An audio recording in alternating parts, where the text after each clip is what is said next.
for what was setting up to be a historic conference finals on both sides of the conference turned out to be, let's just say, underwhelming. As the Boston Celtics have already advanced to the NBA Finals, shout out to them. And game four between the Timberwolves and the Mavericks are tonight. And of course, Luka and them are going to try and advance. And Bakari, if the Mavericks advance, we're going to have a week without basketball here in the NBA playoffs. Absolutely insane. I don't think that's ever happened, at least not in a long time. But Bakari, welcome to the show. And how you doing today? Doing good. Like you said, it hasn't been probably like record wise in the series, the most interesting things. But at least the West has given us some good games. So I guess that's all you can ask for. If you enjoy, of course, drop a like, subscribe to the channel, and we're going to talk about these series. Yes, here to start the show. But if you're interested, stay to the end of the video. We're going to be doing some fun drafts here on both sides of the conference, something we haven't done in a very long time, and it should be some fun here as we talk about both teams and we try and build, of course, the best team possible. So if you're interested, stay to the end of the video. We're going to have some drafts coming your way. But kicking off here in the series that did close up last night, the Boston Celtics, of course, they're 76-20 on the season, Bakari, 12-2 record here in the postseason. Has this Celtics team lived up to the expectations that you've set for them here because their finals path has been so easy? No, because if Rick Carlisle was a better coach, you could argue that the Pacers should actually be up 3-1. Yeah. 3-1. Yeah. Can't help but feel like this team has way too much, firepower to even work, like to even possibly blame a series loss on just Kristaps not playing. You Right. have Jason Tatum, you have Jaylen Brown, Drew Holiday, Derek White. Like this team is too stacked. And obviously, like you said, the team that took them out last year, their two best players were hurt. Terry Rozier has never played against the Celtics in the playoffs. Like I'm sure that would have been a good Revenge kind of series, yeah. yeah, I think that would have made it a lot more interesting. So when I look at it and I look at the struggles they had at times at beating these teams who, some of them didn't even have an all-star on the court when they were playing. It just feels like it should have been a little bit easier, and the Celtics made it a lot harder than it needed to be. I mean, they're in the finals. I guess you can't take that away from them. It's just you can't help but feel like once they play like a real team or a team that's not hurt, or a team like the Dallas Mavericks or the Minnesota Timberwolves, that they might not be able to rise to that occasion because they drop to their opponent's level so much. Yeah, we talked about it last week, and we talked about that we want to see Jason Tatum kind of take over here in this Eastern Conference Finals. And well, let's just say Jaylen Brown is your Eastern Conference Finals MVP here as last night. He was averaging like 30 points in the series, dominating. He struggled here to start off game four a little bit, but he picked it up here in the second quarter on and finished with like 30 points. Jaylen Brown took home the Eastern Conference MVP, and I'll just speak for the both of us. Jason Tatum didn't have that dominant level series that we wanted to see him have. Now he didn't need to, and that's kind of the how the Celtics team is built. They have so much depth and so much, I guess, star power that they don't need their star players to drop 40 for them to win a game. On the West Coast, those teams kind of need that right now. For the Pacers, you kind of needed Tyrese Halliburton to drop 35 and 10 assists just to win a game. He did that in game one, and they came so close to stealing the game off the Boston Celtics. This Celtics team is just incredibly too deep, and going into the finals here, they're going to be playing a team that, again, the Mavericks have had a crazy road to the finals, going through the Clippers. Again, no Kawhi Leonard, but going through the Clippers, going through the number one seed Oklahoma City Thunder, and then going through the Timberwolves. They're going to have a crazy road. And then you look at the Timberwolves, they've had an even crazier road, right? Facing the star-studded Suns. Then you take down the defending champs in seven, and then you run into Luka Doncic. And if they pull off this magical comeback, Bakari, that's going to be a team that's banged up going into the finals. So the Celtics, to me, there's no excuse why they shouldn't win this NBA Finals. But any Yeah. last thoughts here about this series here? No, and like you said, I think it's pretty just they played who was in front of them, and it just Yes, hasn't seemed like yes. the most convincing thing ever. Watching a team with their talent play these teams with a lot lesser talent, it felt like it was just a struggle at times. Like they were beating themselves more than these other teams were beating them. So it'll be interesting to see how they play against a team that has two dynamic scores like Luka and Kyrie, with role players like PJ Washington and Daniel Gafford. But on the flip side, if like you said, if the Timberwolves come back and beat the Dallas Mavericks somehow, it'll be interesting to see how they play a team that just doesn't quit, with a young star like Anthony Edwards, with supporting pieces around that don't give up on a defensive end of the floor. So it'll be interesting either way. Yeah, I mean, ever since you've been on this podcast, so the last 2 years or so, the one thing that we've always said about the Boston Celtics, they play down to their competition. In the Yes. finals, there's not competition to play down to. Sure, the Celtics are more well-rounded of a roster of teams like the Mavericks and the Timberwolves, but those teams are so talented and they have the star power where the Celtics are going to have to lock in. And I don't think we've seen them officially like lock in for more so than like a quarter here in this postseason at times. So interested to see how locked in and how focused they're going to be and how dominant they can be here for a full 7 game series. But shout out to them. They go back to the finals for the second time in 3 years. And of course, they are tied with the Lakers. They're trying to break that number 18 to get number championship 18 and of course regain the NBA's lead on championships as far as a franchise. They have the roster to do it, as you can tell by the both of us. But for the Pacers here, very quickly, what is the takeaway you can have for them this year? Of course, you have an electric offense at the first month of the season. You have your point guard playing at an all NBA level, and your team had the best offense of all time on the advanced stats ratings. What's your takeaway from this season? Because again, they just weren't healthy at the right time, and they made a trade for Pascal Siakam. Uh, my take, it's, I would say that there's stuff to build on, but I'm not going to lie. Like, I feel like a team like the Bulls, if they are able to trade Zach LaVine and get some picks back, the Bulls could be in a spot that the Pacers are in next year. You still have teams like the Hawks who might figure out a way to get back in the playoff race. There's a couple of other moves that other teams can make, I guess, to get to where the Pacers are. And I kind of feel like, it's not like the Pacers have this, very young team or anything. Like Pascal's what, 31. Yeah. I guess Well, 30. Tyrese is younger. And Nimhard Naismith younger. Miles Turner is in the prime of his career. He's like 20, he's 28, I think, 27, 28. Yeah. So like you still have a little bit of time. I think it'll be hard to get back to where they are next year. I think it'll be hard for them to get back to this point. And I'm not saying it's impossible, but there's definitely stuff like I think that they probably need probably a wing defender. They need to, Isaac Okoro, Tyrese Halliburton, straight up. I feel like they're an easy defending champ. We'll even throw in Darius Garland. Yeah, exactly. And I feel like just those two, they're 2 pieces away. 2 pieces away.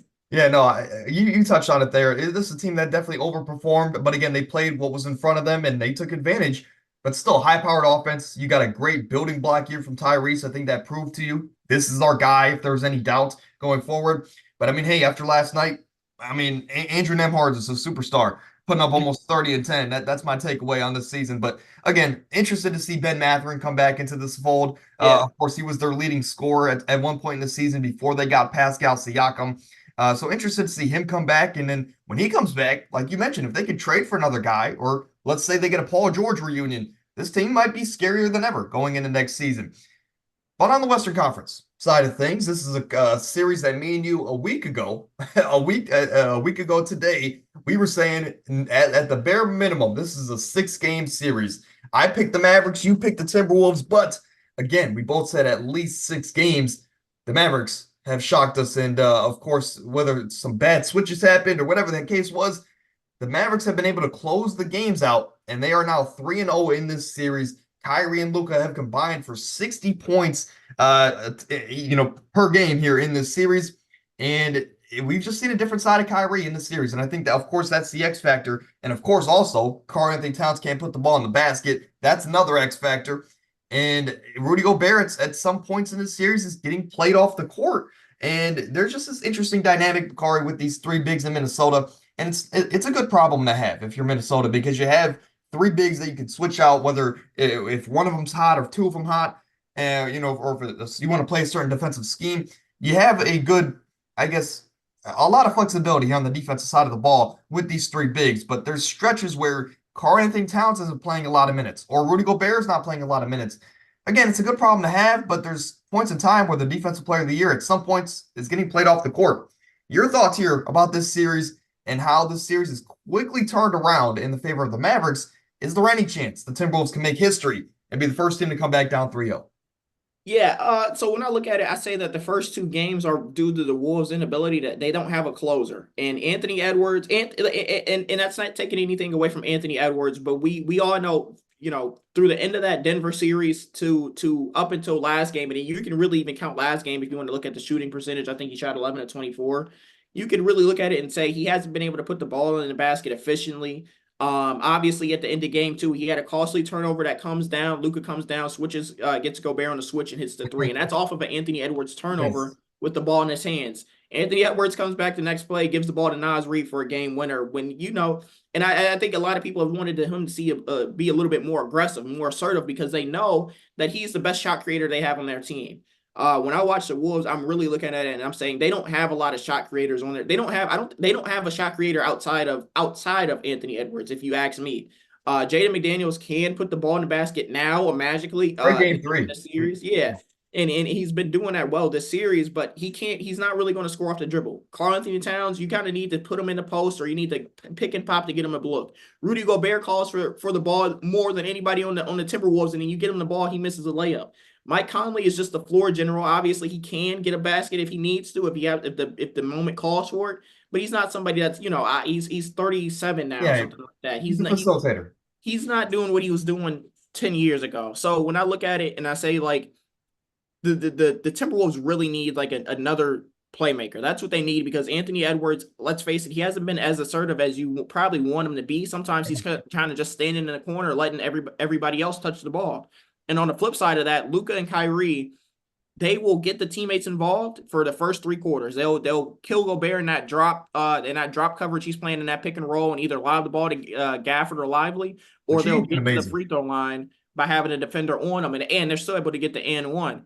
And also, they know when to take the game over. The last three games, like obviously you watch them last three games, that fourth quarter hits about midway through that fourth quarter. It's like nobody else on that Mavericks team is getting a shot. It's either Luka or Kyrie, And I can't and stop it. not exactly 9 times out of 10 they're making the shot that they take. Or they're getting to the free throw line. And I think it was last game they had, I can't remember how many points they had in the fourth quarter, but the Timberwolves didn't score like the last 4 minutes or something like that.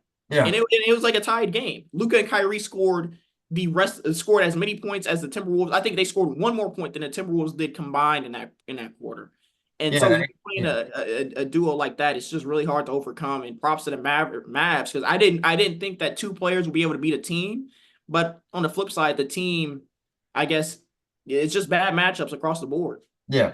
I mean, like, I really wonder how much that Nuggets series took out of these guys here on the Timberwolves, or it's just the fact that the Mavericks are playing that great. It's definitely a combination of the two.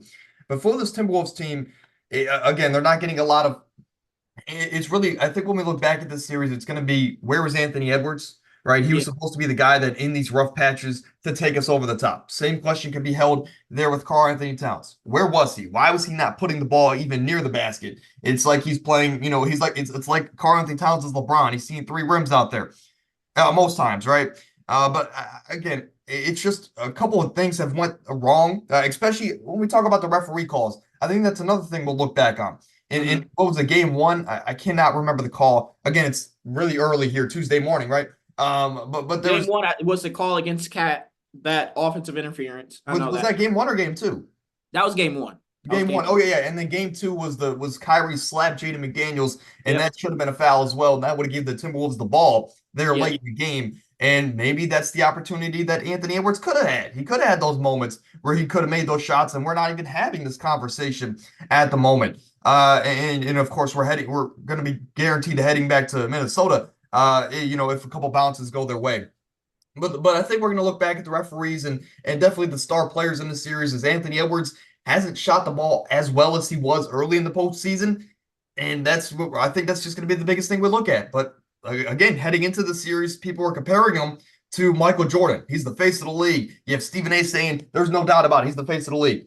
Now, and it's so quickly, it's funny how quickly the media changes on a player that has been so great all season. And even if the Mavericks come out tonight, and I'll say this, if the Mavericks come out tonight and they sweep the Timberwolves and they go to the finals, something I predicted before the season, I said the Mavericks are going to go to the finals. Even as a Mavs fan, and it's going to be, I'm going to hate the hate that Anthony Edwards and this Timberwolves team is going to get. Right. I mean, I really hope that this Timberwolves team, even if they do get swept tonight, Bakari, I hope they don't go out there and panic. I hope they don't go out there and trade Rudy Gobert, trade Karl-Anthony Towns. It was just a bad series. Yeah. And, sure, I mean, again, you could take some things away from this series. but I don't think you need to go out there and make drastic roster changes, or hopefully a lot of drama doesn't start within this locker room. This is a super talented team, and they're going to be scarier next year coming in with a chip on their shoulder, even if the Mavericks win or lose the finals. I really hope that this Timberwolves team doesn't panic here this offseason, and that would be my takeaway from them if they get swept tonight. But your thoughts here on this series? Again, is there any chance the Timberwolves can make some history? I think I, Can they get a I game, think right? Can we extend yeah, here back to Minnesota? like I said, they realistically it should be 2-1 right now. Yeah. Realistically, and even then, if you say okay, it could be 2-1 Mavs, the T Wolves could have one. I think this is just one of those matchups where it's like it's always going to be a close game no matter what. There aren't going to be a blowout on either side. I think it really just comes down to the game being played in the last 2 minutes of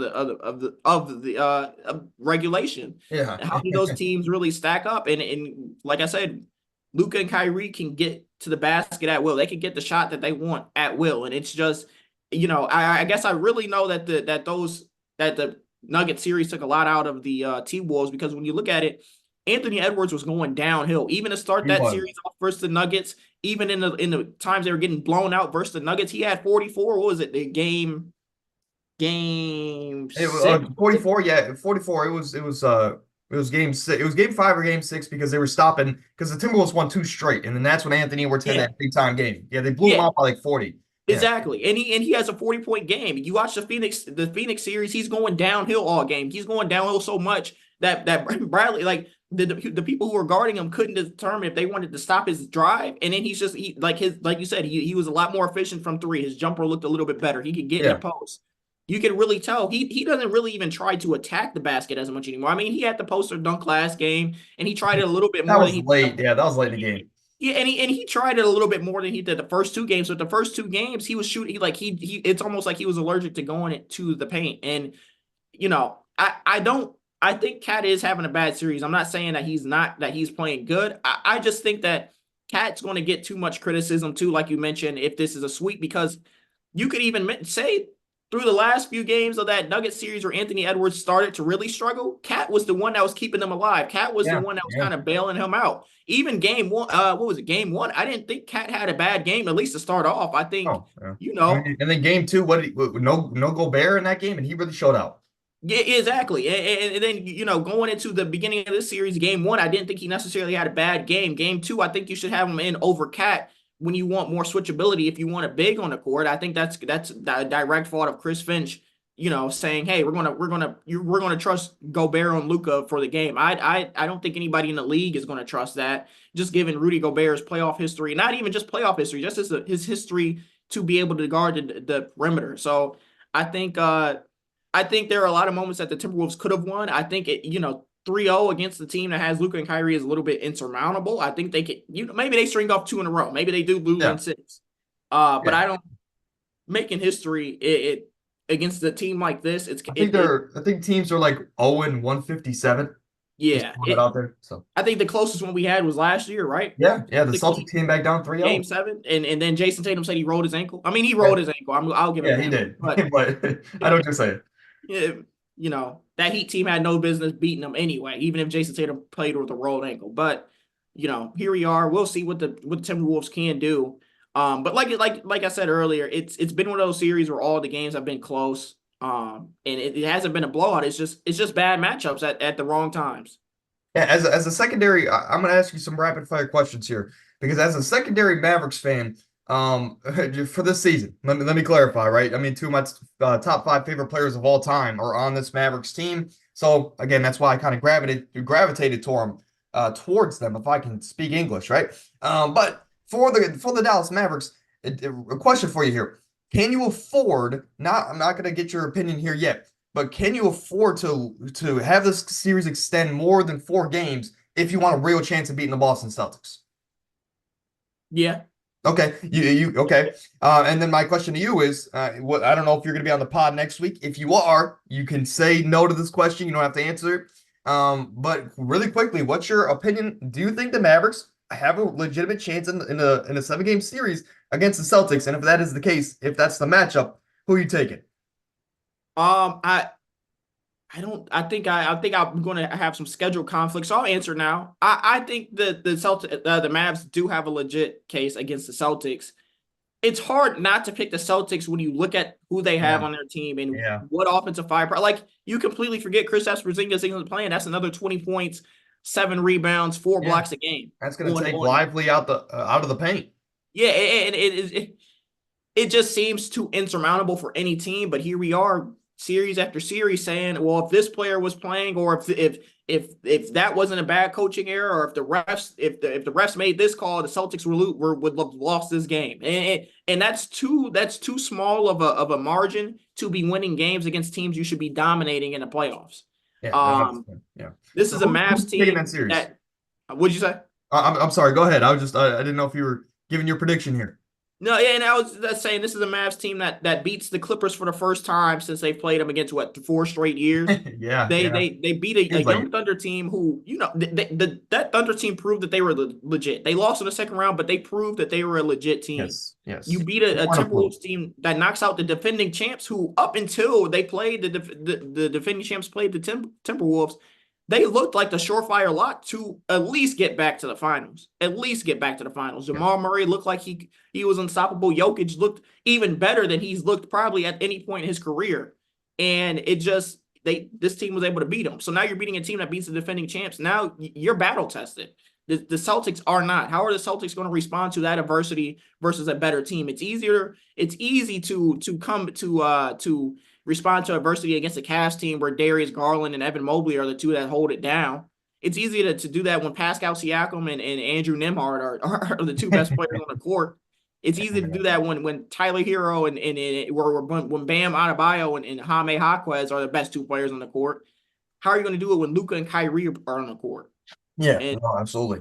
Again, I'll say my opinion for next week. We'll do a full deep dive into the finals, top 10 players, and of course, all of that good stuff like we always do here in the big time moments. But I'm not sure. Did we get your prediction there really quickly? Do you yeah, have I it said here? it's a soft prediction. Okay, Yeah, okay, soft prediction, but it's that's okay. it's hard to go like I said it's hard to bet against the Celtics if you told me life on the line, go to the back of your head who you choosing. I'm I taking probably right? have to say the Celtics. Yeah. In that case because I'm going to be counting. I'm going to be counting. My life's going to depend on Jason Tatum, Jaylen Brown, Derek White, Drew Holiday, and Kristaps playing. Don't forget Al All those Horford. players to not have it. All those players to just simply not choke the series. That's Yeah, all they have no. to do. It's Well, just average what they average during the regular season. You win the game. well, again, I'll say my prediction for next week. We'll do a full deep dive into it. So if you're interested, come back next week. And if Bakari changes his pick, I'll make sure to let all of you guys know or his official prediction. But now we're getting into some drafts here. Let's get over to it. All right, we're over here on the draft board. Of course, it's something I threw together here on Google Sheets. We'll have one for the West and the Eastern Conference. And of course, you see, we both have $15. We'll decide the draft order here in just a moment. But in your $5, you have Luka, Kyrie, and Ket. I put these boards together just based off of the talent of the player, okay? Hopefully, that's pretty simple. But usually, there's an extra player in each column on these $15 boards. But I'm going to save us the time. I'm sure you guys at home don't want to watch us draft Luka Garza here to be our starting center. So, shrunk the boards down a little bit more talent here on the boards. So, I'm going to ask you this. Do you want the first pick in the West or the Eastern Conference? And we'll do a snake draft accordingly. I'll take the first pick in the East. First pick in the East. That's surprising. Yeah, I know how much you love Luka. I'll let you have that. So I'll let okay, you well then, I mean that was going to be my first pick, or it was going to be your first pick, I'm sure. Luka Yeah. Doncic, I'm going to use $5. He's going to be my first pick here. Of course, best overall player in this series. Bakari, you're up for 2 picks here. You can go a lot of different directions here. And Yes. where are you going to start?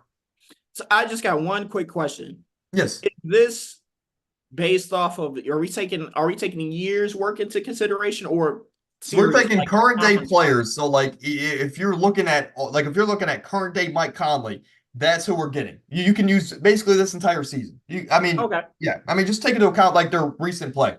Okay. Yeah. So I take Anthony Edwards in. I don't think that's a question. I think up until these past 3 games haven't shown it, but Anthony Edwards is a top 3 shooting guard in the league right now.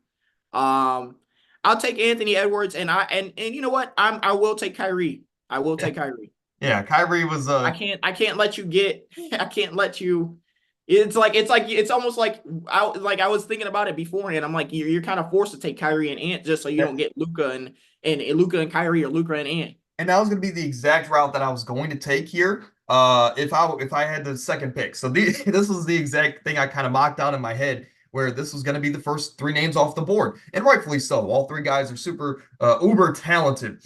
So my next pick, I'm gonna go with the guy that's going to lock down Jason Tatum and Maxi Kleber. No, I'm just joking. I don't know if you saw that report. They said Maxi Kleber, they were going to get him back for the finals. Yeah, He's going to be the yeah. guy to guard Jason Tatum. I We'll don't leave know. it at that, right? But for my next selection, I do have a couple different routes I could go. So what we're gonna do, I'm making a quick pivot here, so stick with me here. We're gonna take Jaden McDaniels here as a $4 option, and we're gonna round it out with Derek Lively here at the 5. So you're up here to for your next pick. Okay. Okay. Okay. I'm severely limited in my budget right now, Yeah. but I also need a big. I am going to take. Obviously, we're having some technical difficulties here, but I am going to take. I want to take Daniel Gafford at $3, yeah, absolutely. and I was thinking about you left PJ back on the board, but I need Gafford. I need size because there's no way that I was gonna be able to take a $2 and then one where it wasn't gonna work. I'm gonna take my two $1. Yeah, my $1 player is going to be it's going to get some floor spacing. I will take Maxi. The Maxi Kleber here to run the stretch 5 for you. I guess underrated defender, right? I mean, if you want to say that. I ain't putting him out there for defense, but I'm putting out there because that's the budget I have left. Hey, that's why I put That's these what I boards got left. together. I was like, man, do I really want Jordan McLaughlin to run my one here? Just some decisions had to be made. So now I get to sticky with Jordan McLaughlin. So hopefully you enjoy that because if you only have $1 left, that's the route you're gonna have to go. Or here, I'll say this for the $1 options. I should have said this before. So if you want to revert that maxi pick, I'll allow you to. You can draft anybody that's not mentioned on this board. So again, if you want Luka Garza, go grab Luka Garza. But for me, I'm gonna go grab Josh Green. I'm gonna go grab Josh Green at $1 because again, I only have $2 left to spend, and I'll grab TJ Warren here. He'll probably run my 3, but I'm not gonna switch around these boards here. So again, we have two shooters. Excuse me. Oh my gosh, almost died, right? Some two corner sitters late in the podcast. So if you're still watching here, of course you enjoying. Two corner sitters here. We have a defender and of course Derek Lively. Now, my only worry with my current team, Luka's gonna have to take on Kyrie and Ant by himself, unless we get a bubble TJ Warren to join the squad. Offensively, right?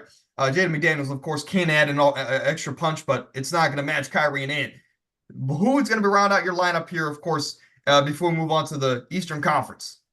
Don't have a choice. It's going to have to be. Oh, you know what? You know what? He's not on the board. I'm gonna take I like Monte. that. Monte Morris. Monte Okay. Morris. And what I do is I'd switch Ant to the 3. I'd probably have Kyrie at the 2, Yep. and then Monte Morris is going to be my 1. I think Monte Morris is better than Jordan McLaughlin. Yeah, Monte Morris is a guy that I at that point I was like, $1 point guard, but I'm glad that you actually thought outside the box and grabbed a guy down the board. So lineup number 1, of course, I might throw this on Instagram. Let me know who you guys think won. Of course, I'll throw it out there. I had the first pick, obviously with Luka Doncic, but for me, Luka at the 1, Josh Green at the 2, TJ Warren and Jaden McDaniels on the wing, Derek Lively as the roll man 5. For you, you have Monte Morris, Kyrie, Anthony Edwards. You're a little bit small, but of course you have the star power. Maxi Kleber to stretch the 4, and Daniel Gafford as the roll man 5. Again, I tried to make these boards as difficult as I possibly could.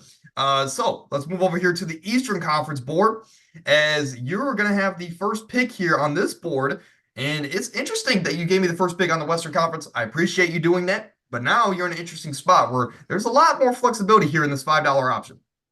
Yeah, there is, and I'm still going to take Jason Tatum. I still am. Yeah. He's still first team All NBA, and he still is. He's been to what 5 or he's been in the league 7 years, so 6 conference finals. Yeah, In the finals, I'm still going to take. I think it's you don't pass him up. Yeah. So then that puts me in an interesting spot here, where I think I'm going to go with probably the Eastern Conference MVP. And then I'll probably round that out with a perennial Defensive Player of the Year candidate and a guy like Jrue Holiday. a guy that is gonna be my Jason Brown defender. I mean, whether if he's gonna or Jason Tatum defender, I combine Jaylen Brown and Jason Tatum there. But that's going to be the guy that I'm probably going to throw on Tatum and say, we need to stop, right? Because Drew Holiday is used to defending guys like Kevin Durant and those bigger wings. If not, we got Jaylen Brown to throw on Tatum as well. But now you're in an interesting spot here. You got two picks. You can round out your lineup here, or you can go get another $5 option here with a guy like Tyrese Halliburton or Pascal Siakam. I'm gonna take Tyrese Halliburton. I kind of thought you were gonna. I thought you were gonna go to. I thought you were gonna go to Tyrese and Jaylen Brown route. I'm not gonna lie. Yes. That's. I didn't think I I'm was more gonna of a be able to defender. I get like Tyrese back. defense. Now I'm in this exact same spot I'm in last time. I got $5 and a dream. So what I'm going to do is I'm going to take. We had to reset there a little bit, but of course, we've had some changes to the board. Bakari, of course, had the luxury of having us reset, so he made some changes here before we got back to my selections. He moved Tatum to the 4, and he picked up Nembhard instead of Al Horford. Of course, if you watch Game 4, and that was the first basketball game you ever watched, Andrew Nembhard is a superstar in your mind. This is a guy that had like close to 30 and 10 with 6 or 7 rebounds. So Andrew Nembhard had an amazing Game 4, did everything he could here for the Indiana Pacers. But you grab him next to his backcourt mate there in Tyrese Halliburton, and that gives you a little bit more flexibility here with the board. But for me, I'm up here. Of course, I already have $9 spent. I have 6 left.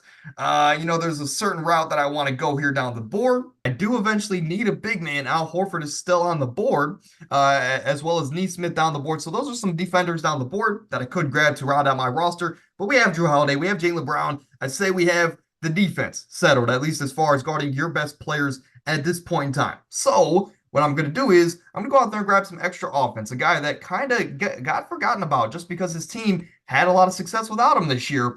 But Ben Mathurin, a guy that at one point was the leading scorer for the Indiana Pacers this season. He's a guy that can average 20. And at the end of the day, he's an okay defender, gives us a little bit more offense. I know he's hurt right now, but we're all hypotheticals here anyway.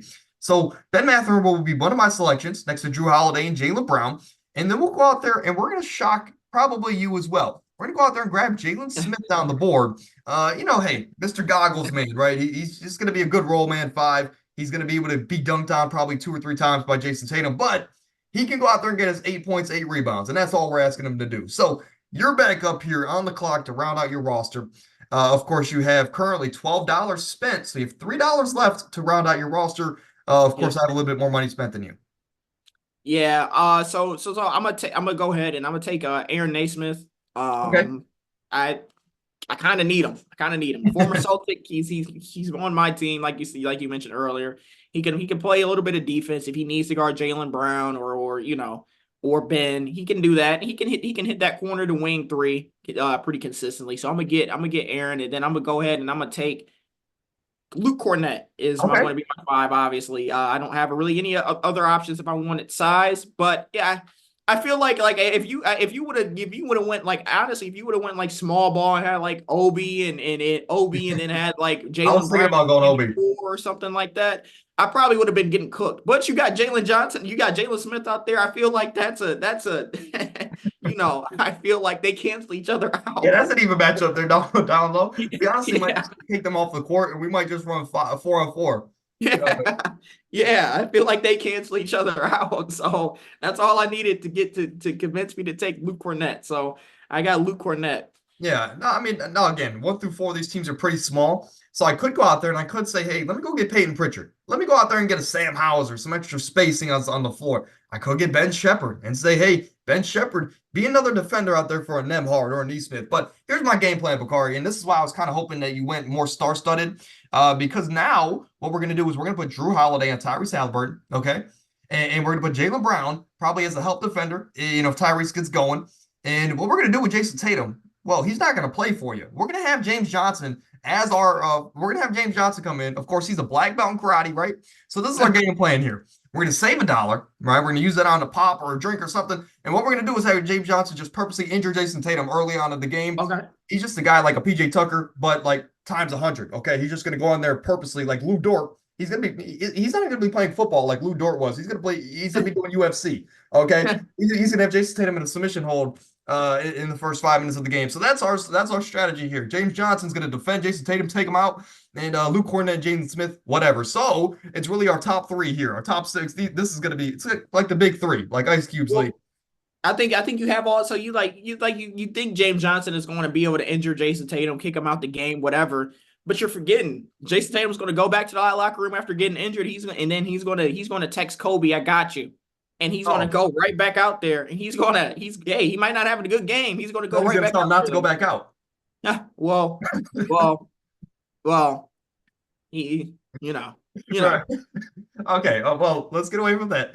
These are our lineups here. Of course, a little bit of a troll pick there at the end. If I was really being serious, I'd probably go out there and grab maybe Sam Hauser for some extra spacing, just so guys like Nembhard and Nesmith can't be great help defenders. But Jrue Holiday, Ben Mathurin, Jaylen Brown, James Johnson, and Jalen Smith round out my team. On your side, you have Tyrese Halliburton, Andrew Nembhard, of course, Aaron Nesmith, Jason Tatum, and Luke Cornett, of course, to block out the rim from our visions. But that's ultimately going to do it here for the episode today. We talked about the conference finals, both on the Western and Eastern Conference sides. And then, of course, we had some fun drafts here to round out the roster. Bakari, you've been here for 2 or 3 weeks straight. It's been a pleasure to have you. Any last thoughts before we get out of here? Yeah, no, it was this was fun. Obviously, we made the most out of a kind of like you mentioned at the beginning, like a letdown of conference finals in terms of record. It's been some good games here and there, but we're pretty much thinking about the finals. We pretty much have the matchup set. So it should be interesting going forward to see a series that's different. Yeah, no, I need the Mavericks to win for the simple fact that I called that pretty early on in the season. But that's going to do it here. If you enjoyed, drop a like, subscribe to the channel. We're back tomorrow with some fantasy football. On Thursday, Amir joins the show. We have some record predictions as well. But until then, stay happy, stay healthy, get out of here.